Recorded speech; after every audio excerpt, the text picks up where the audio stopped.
Hello mga mates, welcome to my channel. Ang topic na naman natin ngayon ay mga paperwork sa barko. So, hindi kompleto ang trabaho sa barko kung wala mga paperworks. Simula nang meron ng SMS or Safety Management System, detalyado na lahat ng trabaho sa barko. May mga checklist or documents muna bago gawin or execute ang trabaho. So, ito ang mga list ng paperwork sa barko. Sa domestic lang.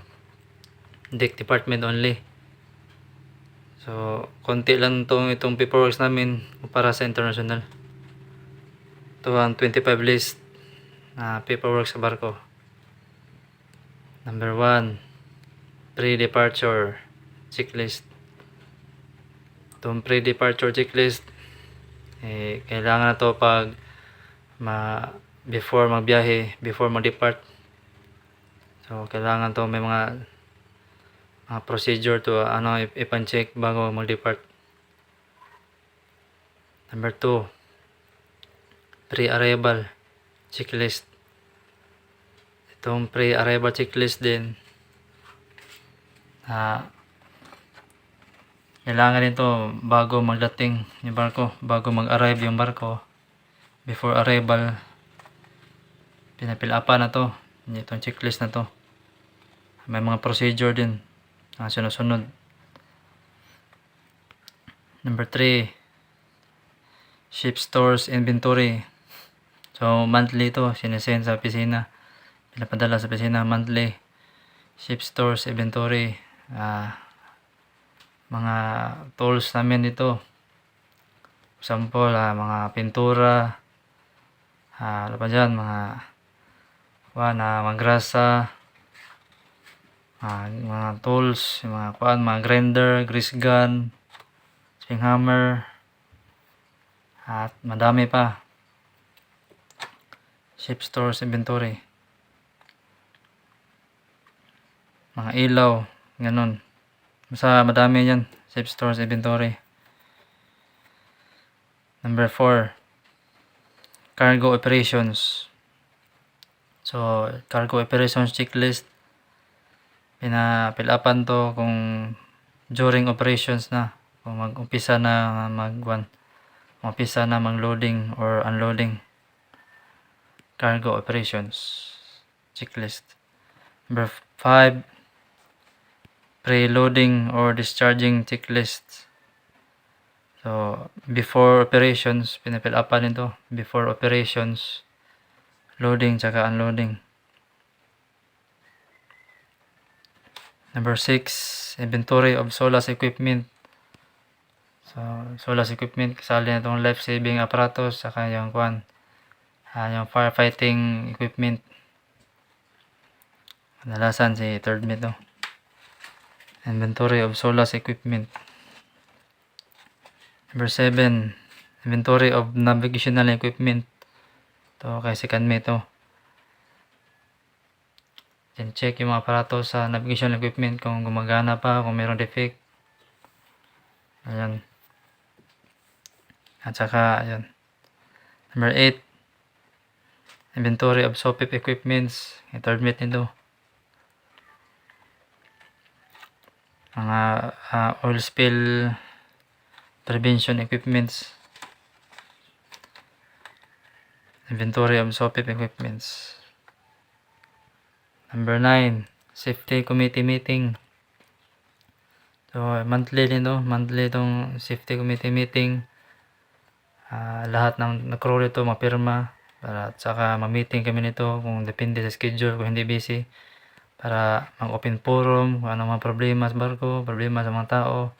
Para may unity, harmony ba. Safety committee meeting. Number 10, VMR. So, daming klase itong VMR, o Vessel Maintenance Report. Itong VMR 1, daily ito pinipilapan. VMR 2, weekly yan. VMR 3, monthly.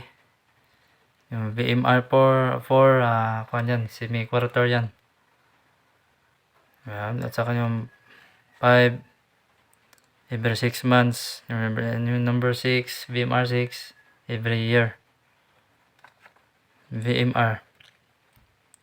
So, sinasalatan mo kung pass siya, kung okay pa, checka mo yung pass. Pero kung yung kuhan for repair, yun, checka mo yung for repair. For replacement, checka mo na yung kung kailangan na i-replace. Palitan. Number 11, voyage plan. So, may copy, kay second mate nito, may copy din kami dito sa bridge kung mag-underway na voyage plan. Yung passage plan ng barko. Number 12, drills. Itong drills, monthly ito. Ito monthly, itong fire drill, man overboard drill, abandon ship drill. Itong oil spill drill, collision drill, emergency steering drill, piracy drill, grounding drill, every 6 months yan. Pero itong every month, ng fire, man overboard, tsaka abandon ship. Third mate to. Mga drills. Number 13, inventory of medicines. Second mate. Inventory sa mga gamot. Kung meron makuha ng gamot, no, meron ka, kung ilan binigay mo, ilang piraso, tapos ipapilapan mo yung nanghingi ng gamot. Number 14, job done. Kay chief mate to. Every day to pinapilapan ng chief mate kung ano ginagawa niya. For example, nagpatrabaho sa kuberta, sa doon sa forecastle deck. Ayun, isulat niya doon, chipping, grinding, primering, painting in the forecastle deck.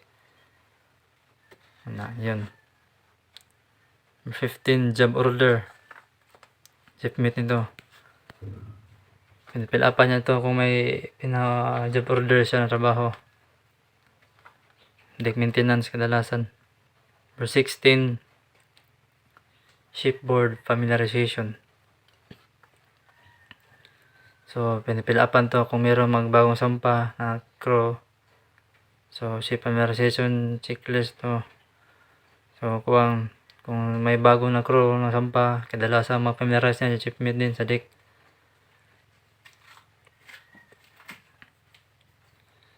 Number 17, DTR or attendance.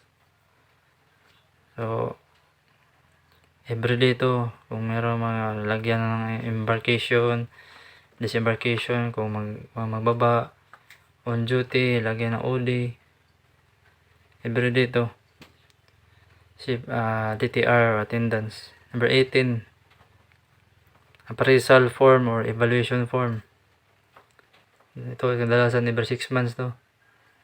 Pero, pinaka-highest na score, yung 4, lowest score ay yung 1.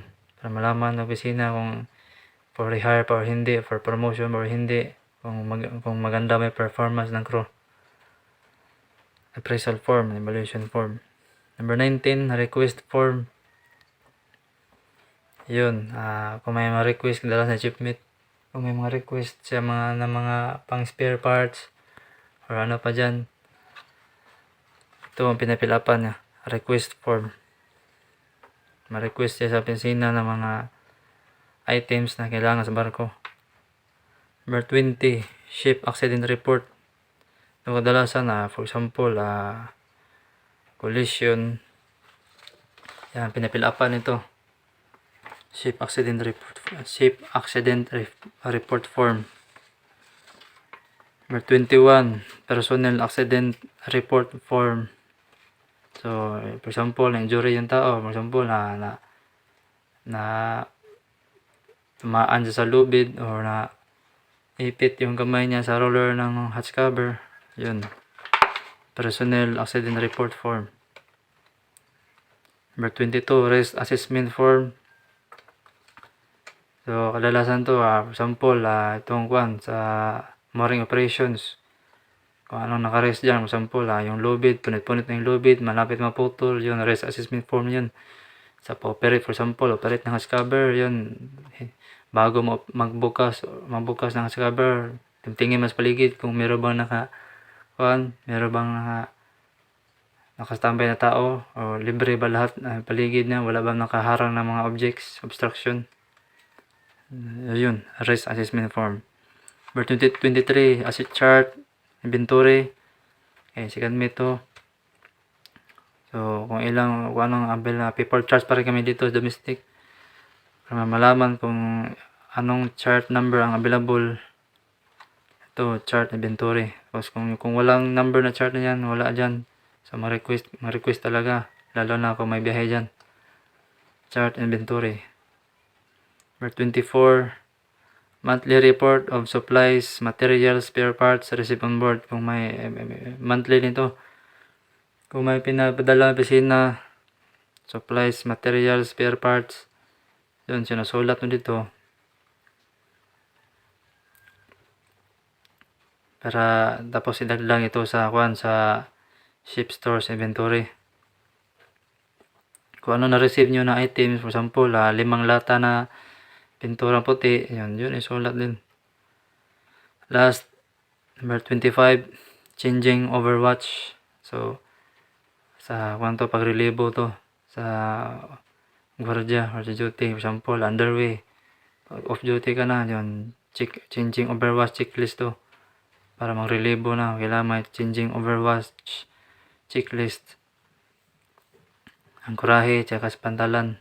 Changing overwatch checklist. Magrelibo na ba? Sa duty. Yun lang mga mates. Kung meron kayo dagdag or may correction, please subscribe, comments, likes, and shares. Thank you.